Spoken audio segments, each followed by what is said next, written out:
Film ini berlatar belakang pada tahun 2024, di mana situasi politik Amerika Serikat dan Korea Utara menjadi sangat tegang. Seorang petinggi Korea Utara bernama Kim menolak untuk menutup program senjata nuklir. Presiden Amerika Serikat yang merasa situasi ini akan mempengaruhi kesempatan pemilihannya, kembali memerintahkan operasi rahasia CIA untuk mengubah keadaan. Film dimulai dengan perbincangan melalui saluran anti-sadap antara agen CIA. Di dalam obrolan mereka, CIA akan membuat kontrak dengan PMC, yaitu Private Military Company, atau bisa juga disebut dengan tentara bayaran, untuk melakukan misi tertentu. Sehingga jika tertangkap, pihak CIA bisa membantah keterlibatan mereka.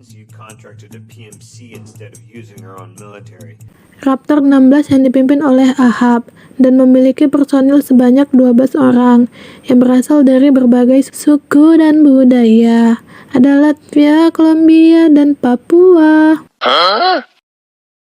Skin berpindah ke sosok Ahab. Anggotanya memanggil dengan sebutan Kapten.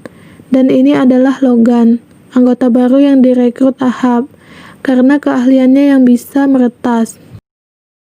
Terlihat di layar pengawasan, target dengan konvoi mobil sudah memasuki terowongan. Tak lama kemudian, masuk video call dari agen CIA yang bernama Mackenzie, biasa dipanggil Mac. Kapten menyampaikan keluhannya karena di tempat itu tidak terdapat sinyal handphone, sehingga Kapten tidak bisa menelpon istrinya yang akan segera melahirkan. Agen Mac meminta verifikasi konvoinya dan ingin tahu tempat target yang akan diculik. Namun, karena sudut kameranya kurang strategis untuk bisa memastikan itu adalah target asli. Jadi agen Mac meminta sudut yang lebih baik. Waktu yang diberi hanya 5 menit, dan Kapten Ahab langsung menyuruh anggotanya yang bernama Gerald untuk mencari semua sudutnya. Setelah mendapat sudut yang lebih baik, Mac dan Ahab kaget karena yang datang bukanlah menteri, melainkan pimpinan tertinggi Korea Utara yang bernama King dan dokter kepercayaannya yang bernama Yoon Ji. Ahab dan timnya yang semula dibayar oleh CIA untuk menjalankan misi menculik salah satu pejabat tinggi Korea Utara demi menjalankan misi mendongkrak elektabilitas Presiden Amerika Serikat McGregor yang popularitasnya menurun dalam pemilihan presiden. Akhirnya, misi berubah menjadi drama penculikan The King dengan imbalan uang $5 juta. Sebuah angka yang fantastis, dan mereka pun bergegas memulai misi. Ahab menyampaikan kepada timnya bahwa misi berubah menjadi penangkapan The King. Ahab bertanya kepada semua anggota, siapa yang ingin memimpin dalam operasi itu, tapi seluruh anggota tidak ada yang mau. Dan pesimis 80% mereka akan kalah. Karena semua takut untuk mengambil keputusan, sedangkan Kapten tidak bisa memimpin karena kondisi kaki palsunya. Selesai briefing, akhirnya Ahab menunjuk Hoshi sebagai pemimpin operasi. Dengan terpaksa, Hoshi mau karena jika misi berhasil, Hoshi akan mendapat bagian lebih besar dari anggota lain. Sebelum memulai penyergapan, Logan mengembalikan HP Kapten dan memberitahunya kalau Kapten hanya punya 3 menit untuk bisa menelpon istrinya. 무슨 말인지 알겠어. 일단 내가 일 끝나자마자 병원으로 바로 갈 테니까 만나서 얘기해. 알겠지? Belum selesai menelpon, jaringan HP hilang lagi. Dan di sini penyergapan dimulai. Gerald, go. Let's go. Go.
Tidak perlu waktu lama. Ahab dan timnya mampu melumpuhkan penjagaan The King. Lalu Ahab memberi selamat kepada Hoshi atas keberhasilan timnya. Namun, kesenangan Hoshi tidak berlangsung lama. Ketika mau mengeksekusi mati para sandera, tiba-tiba this and go home.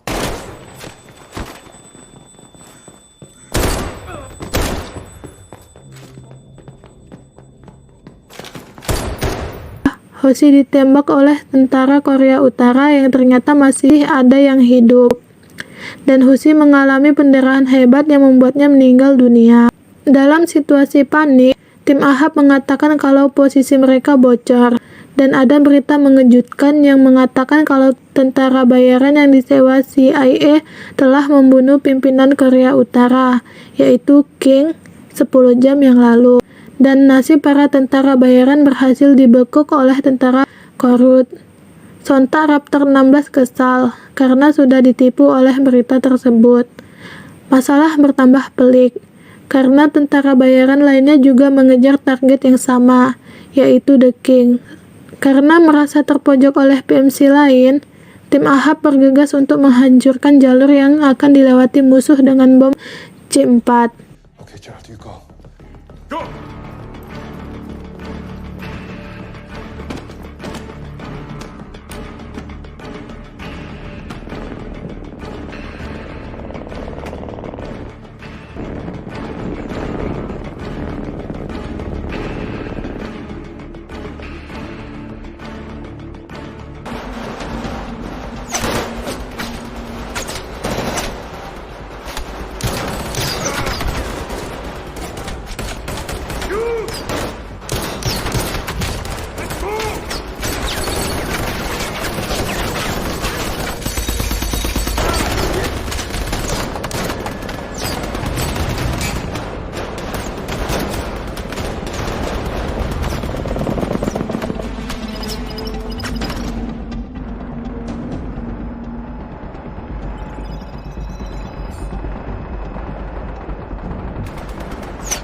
Did you take them out?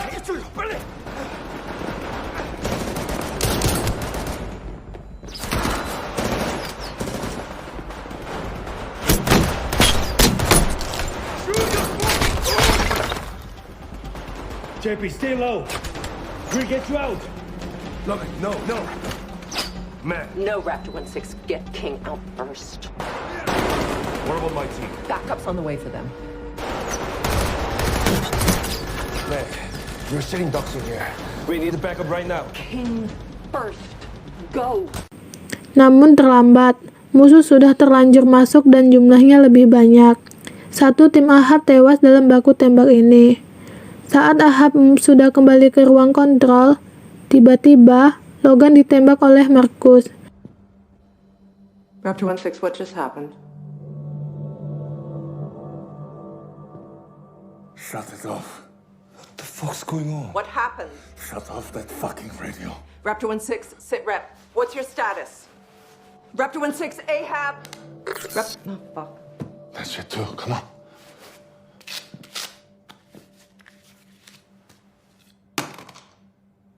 Tasty. You mean the same guys out there? Oh, that's exactly what I asked you 2 years ago when you offered me this job.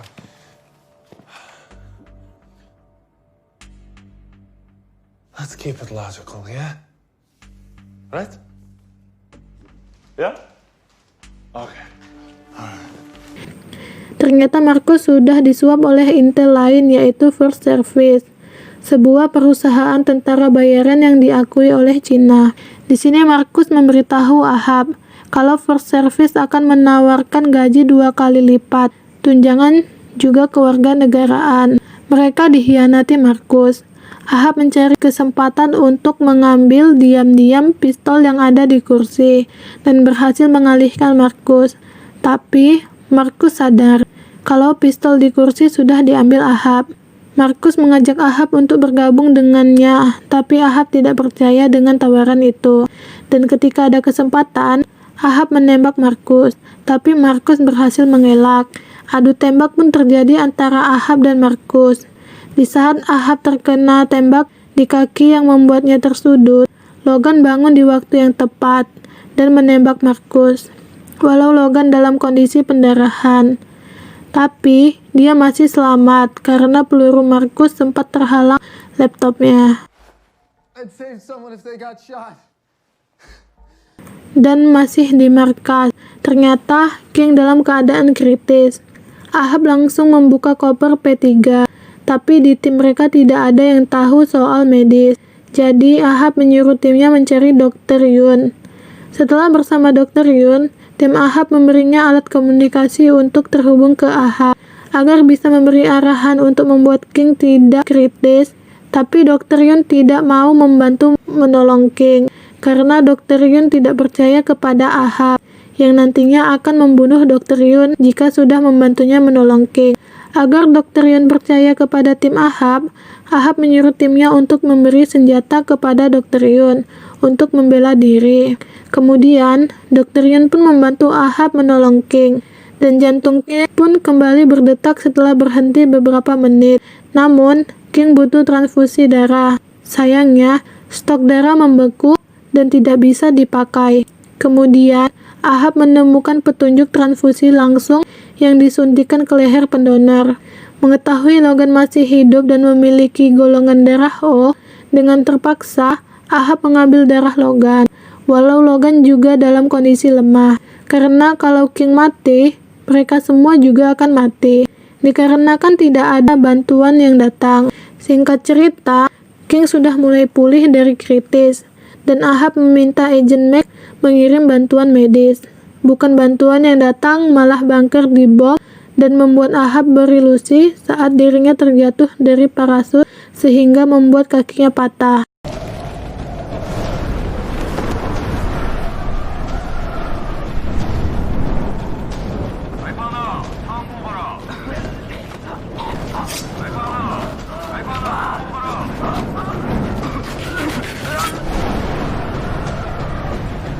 알파 둘, 상황 수습 완료. 이상 없음. 동이야 괜찮아? 알파 하나 주산 확인 봐라. 알파 하나, 야 유동이 정신 차려. 알파 하나 낙하 속도가 빠릅니다. 진짜 이상 없으니까. 문제가 생겼다. 알파 하나 안전 속도 좁아. 팀장님 안 됩니다. 포기하십시오. 팀장님, 그러다 다 죽습니다. 그냥 누우십시오.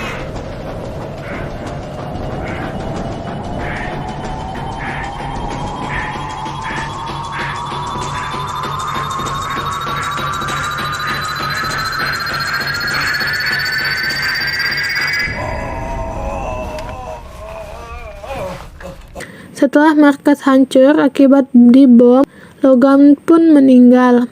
Ahab kembali menghubungi timnya, namun tidak ada respon. Yang merespon hanya Dr. Yun. Dan tak lama kemudian, Geralt juga menghubungi Ahab dan mengabarkan bahwa personil yang lain sudah tewas. Yang tersisa hanya tinggal 4. Kupegang erat-erat, meletus balon hijau Kembali ke Ahab. Di sini Ahab mengarahkan timnya untuk mencari jalan keluar melalui denah bunker yang bisa diawasi dari monitor. Mereka pun bergerak mengikuti petunjuk dari Ahab. Namun, anak-anak buah Ahab tersudut oleh musuh yang jumlahnya lebih banyak. Dan semuanya pun tewas terkena reruntuhan bangunan yang hancur karena dibom. Hingga yang tersisa hanya Ahab seorang. Namun, di tengah ledakan demi ledakan, ternyata Dr. Yun masih hidup dan bertemu dengan Ahab, dan mereka pun saling tolong-menolong untuk menyelamatkan diri.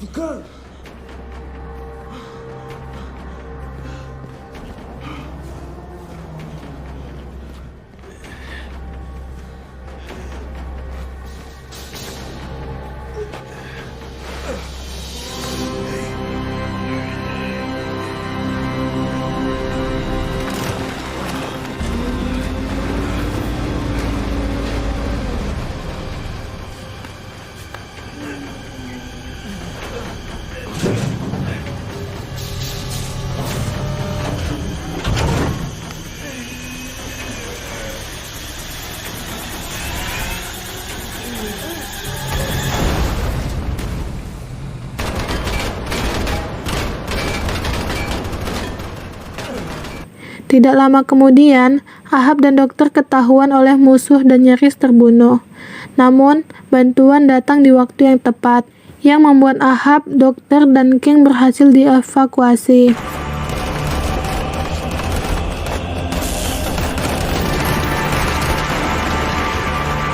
Delta team engaging enemies. Affirmative. Echo team securing Ahab and King.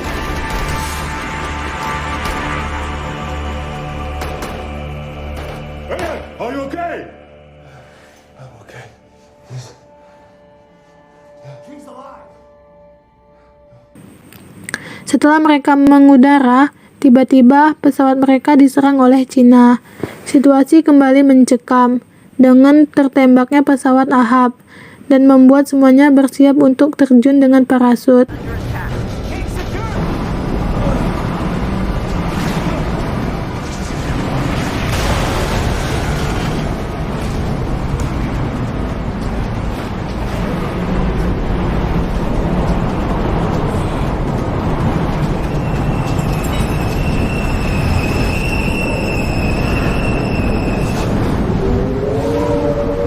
Saat Ahab terjun, ia bergegas menangkap Dr. Yun yang pingsan. Dan akhirnya, Ahab dan Dr. Yun mendarat dengan selamat. Setelah di darat, Ahab kembali membuka handphonenya dan melihat video anaknya yang baru lahir.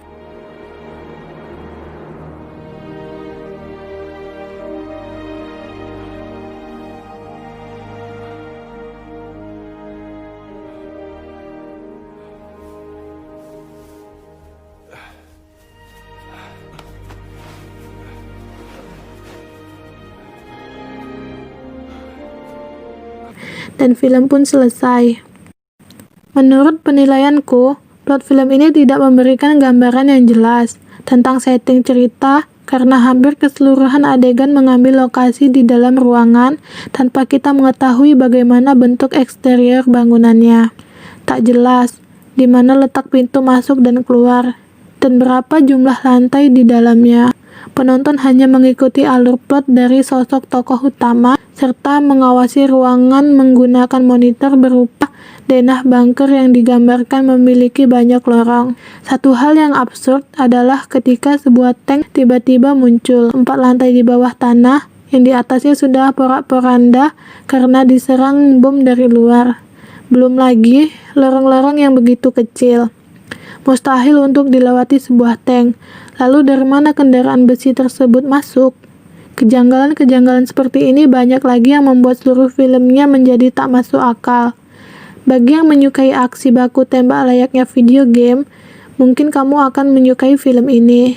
Namun, dengan banyaknya kejanggalan cerita terutama pada setting membuat ceritanya terasa sangat tak masuk akal.